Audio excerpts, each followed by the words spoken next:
out in the streets of life, the pain and the sorrow. Ek wil met julle praat oor deel 3. Deel 3 is die groot gedeelte om God te ken. En dan oor kom ons probeer net so 'n bietjie saamvat.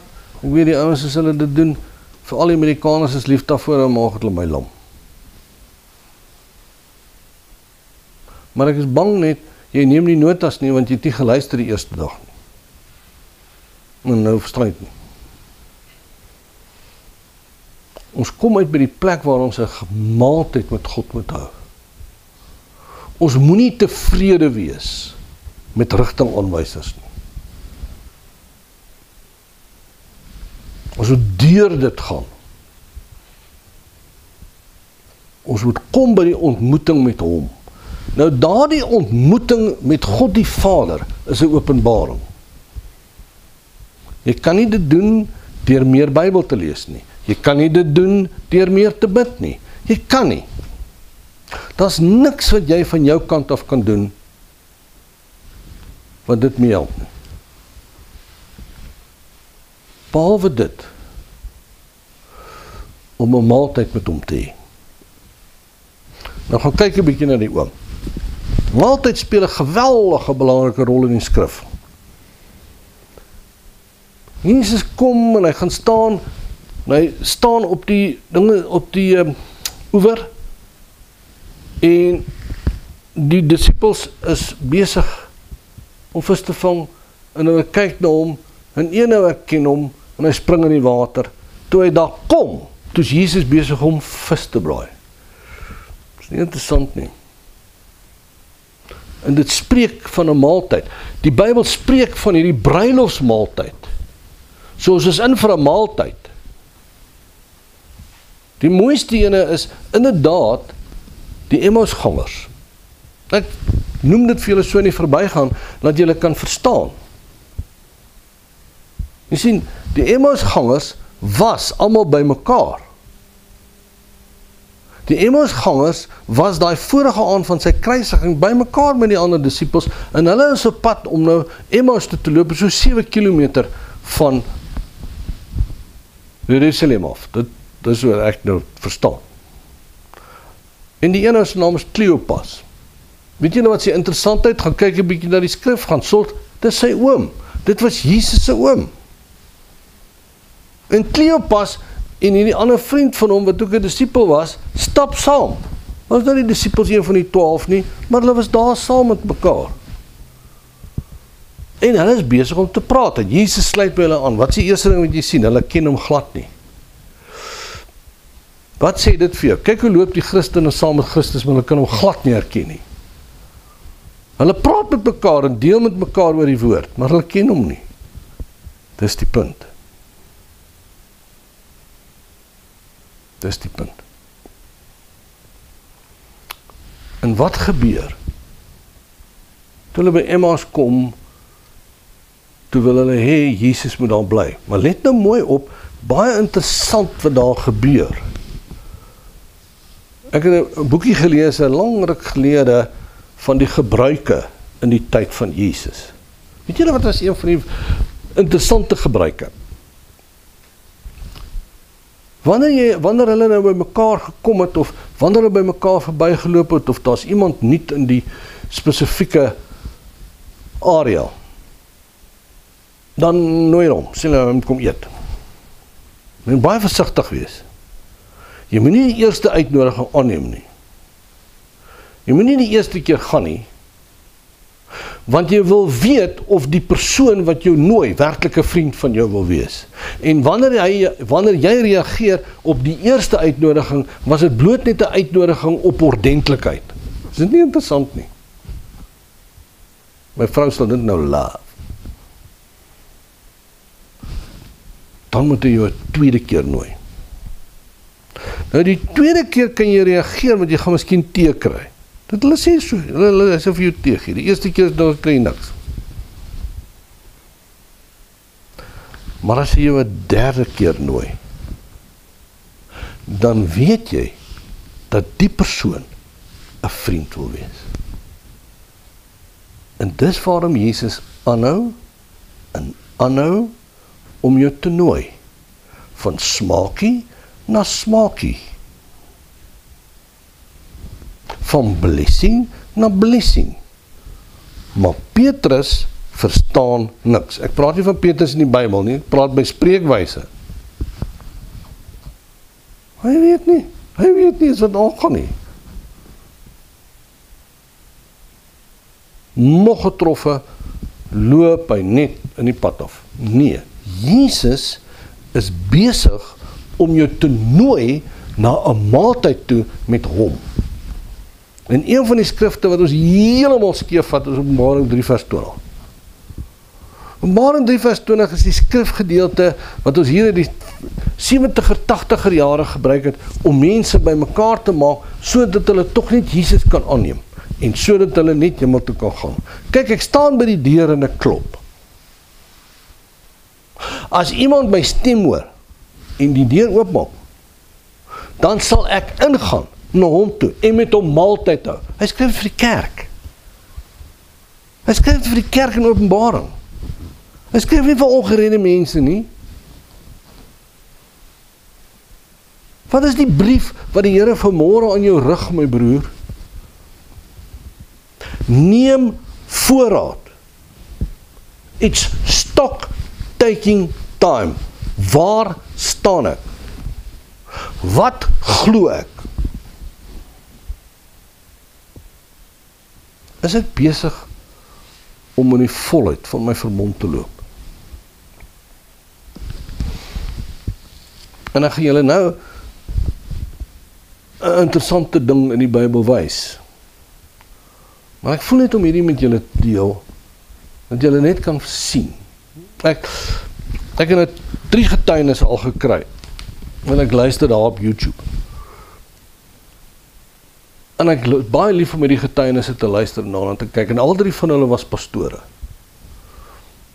Al 3 van hulle was ouens gewees wat die Here gedien het.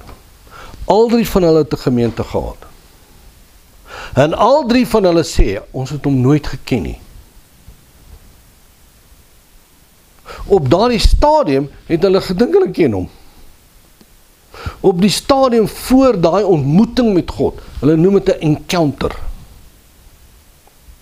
Hulle het 'n encounter met die Here. En uit daai encounter het leer hulle hom ken. Jy sien, miskien sit jy vandag en jy was miskien in 'n ongeluk of 'n ding en die Here het jou wonderbaarlik genees. In een oomblik. In my geval het hulle hande op my gelê. Daar was 'n groot probleem met my heup. Ek was oombliklik genees. En ek het net aangegaan met my lewe. Woensdagmiddag toe klap ek in die man en die bier en die brandewyn laat dit loop, broer. Want ek het net die blessing gesien. Miskien het jy vanmôre net gedeeltelik aangeraak. Miskien het jy net in die lewe.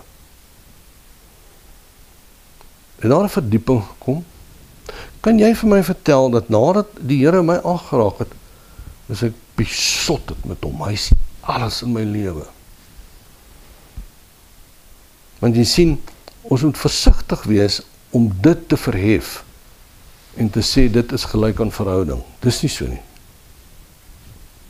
Jy sien, hierdie pastoor was 'n baptiste pastoor en hy het hierdie kragtige ontmoeting met die Here gehad. Ek wil nou nie vir julle vertel wat nou met hom gebeur het of hoe dit gebeur, maar Jesus het vir hom 'n werklikheid geword. Jy kan dit gaan lees in Johannes 14 vers 21, 'n belofte uit die skrif uit. Dit word vir hom 'n werklikheid. En van daai oomblik af het hy hierdie liefde vir die mense. En hy gaan toe na sy gemeente toe en hy sê, hulle moet vas en bid vir 40 dae as 'n gemeente. En hier by die 20ste dag van hierdie vas, 30ste dag, kan ek nie onthou nie, toe gee die Here by wyse van 'n visie vir hom 'n belofte oor die krag wat lê in die doopwater. Weet jy wat gebeur? Elke keer as hulle in die water ingaan, dan verander die ou se lewe heeltemal. Daar's iets in redding, mense. Maar die interessantheid is, die kern waaroor dit gaan, is nie die doopwater nie, die kern waaroor dit gaan, is die liefde van God wat gedemonstreer word in die gemeente. Weet julle, daar klim 'n vrou op 'n vliegtuig in Australië, sy vlieg uit Georgia toe, om deel te wees hiervan. Maar sy het ongeneeslike kanker, hulle kan niks van doen nie. Die ou het dit nie geweet nie, hy staan die sondagoggend in die kerk. Hulle is besig om te sing. Die stap 'n vrou agter, kom in die kerk ingeloop. Dis nou heel aan die begin, net toe hy hierdie ervaring gehad het, hierdie ontmoeting met Jesus. Terwyl sy afstap in die gangetjie, kyk hy so, hy sê, Here, waaroor gaan dit? Hy ken haar glad nie. Die Here sê vir hom, demonstreer my liefde. En hy kyk na en hy sê, Jesus, wys vir haar, hoe lief het jy haar? Die volgende toe lees hy in die paadjie. Toe sy daar opstaan, is hy 100% genees.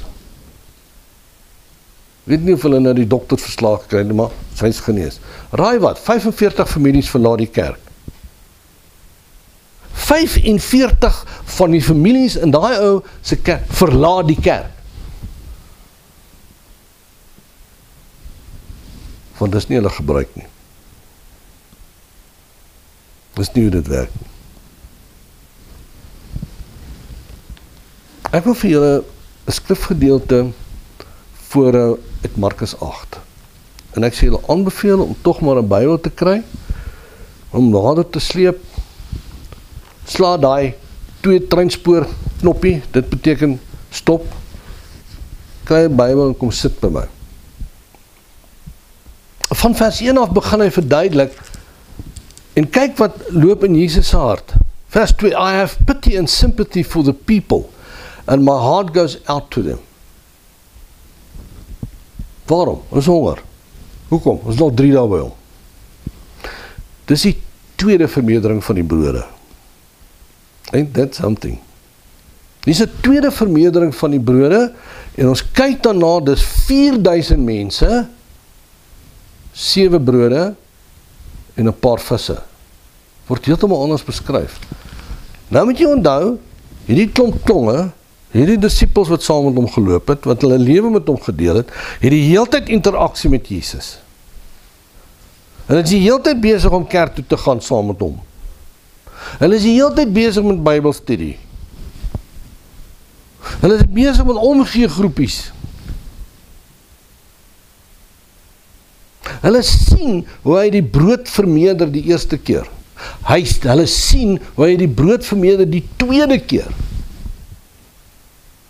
Dan klim hulle in die boot en dan gaan hulle oor. Luister nou mooi. Hulle het oorgegaan na Dalmanuta, Magdala. Wat dit ook al mag beteken. Maar dis toe waar hulle is. Raai wat gebeur. Jesus klim in die boot. Hy reis saam met hulle. Dis nie daai een waar hy nou gaan loop het nie. Nou nie die mekaar af met die oom nie. The Pharisees came, verse 11, and began to argue with and question him, demanding from him a sign. Here, gee my net 'n teken. Is dit Jannie of Gertjie? Een van hierdie twee moet ek mee trou. Ek het net gedog om dit so in te gooi in die middel. Verse 12, and he groaned and sighed deeply in his spirit. En wat sê hy? Why does this generation demand a sign? Daar's een ou wat 'n teken gevra het. Sy naam is Gideon. En nou bou sy kerk daarop. Positively I say to you, no sign shall be given. Vers 13. And Jesus went away and left them, getting into the boat again. Nou kry die prentjie. Aan die een kant klim hulle almal in die boot in. Hoekom? Net nadat daar 'n magtige mirakel plaasgevind het. Die blessing het hulle getref. Hulle het 4000 mense gevoed met 7 brode. Liewe ouers, check as 'n besigheid is daarmee heen. Kyk, dink hoe lank kan ek en my gesin met een brood leef? Hulle klim terug in die boot en hulle ry. En terwyl hulle terugry, sê Jesus, look out, keep on your guard, beware the leaven of the Pharisees and the leaven of Herod. Kyk wat doen hierdie Spanjare nou. And they discussed it and they reasoned with one another. It is because we have no bread. So hulle luister na Jesus.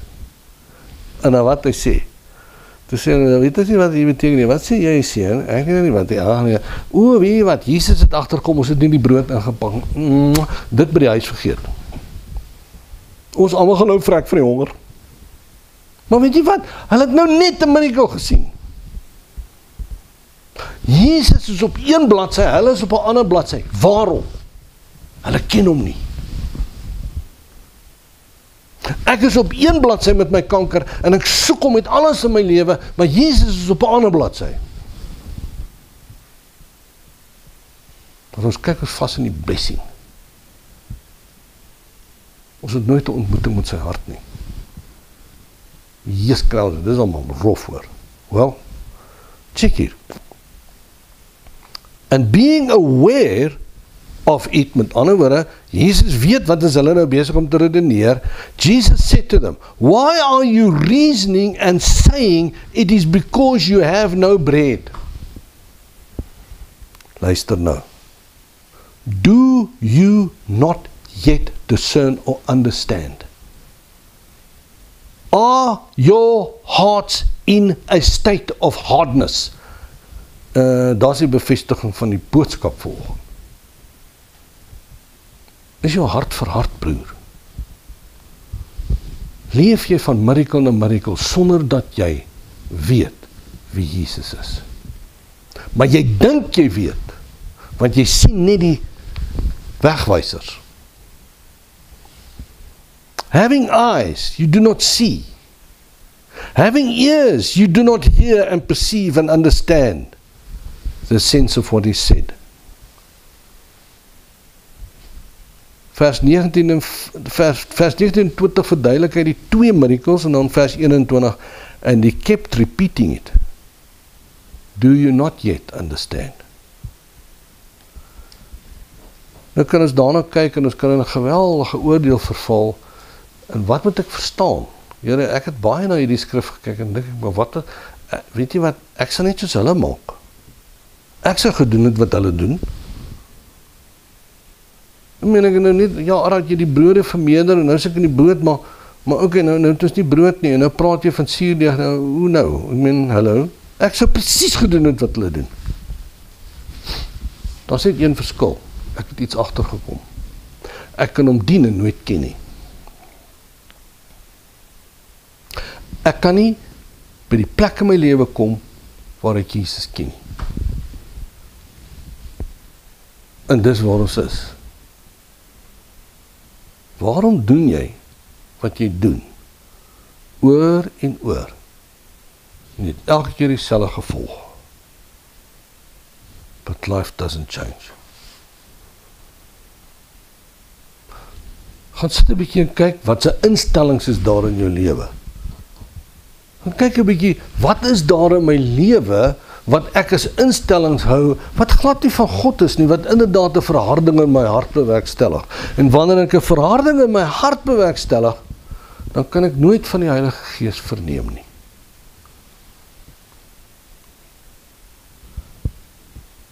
Ek hoop en glo dat ons eendag gaan uitkom by redding. Want dit is die absolute hartsoomblik, die kernoomblik van my verhouding met God. Maar daar's 'n paar goed wat dit keer, en ons 'n paar goed wat dit terughou. Ons sal dit ook hanteer. Broer, gaan doen 'n voorraadopname. Kyk terug na jou notas. Daar is altyd verwysings waar jy kan kontak maak met ons, so jy is welkom om dit te doen. Maar een ding is duidelik. Ons gaan voor Jesus staan en 'n rekenskap gee van die vraag of ons hom ken en of ons hom nie ken nie. En jy gaan hom alleen leer ken as hy alles in jou lewe is. Mag julle duidelik met God kennis maak. Tot ons mekaar weer sien. All who are thirsty, and all who are weak, come to the fountain, dip your heart in the stream.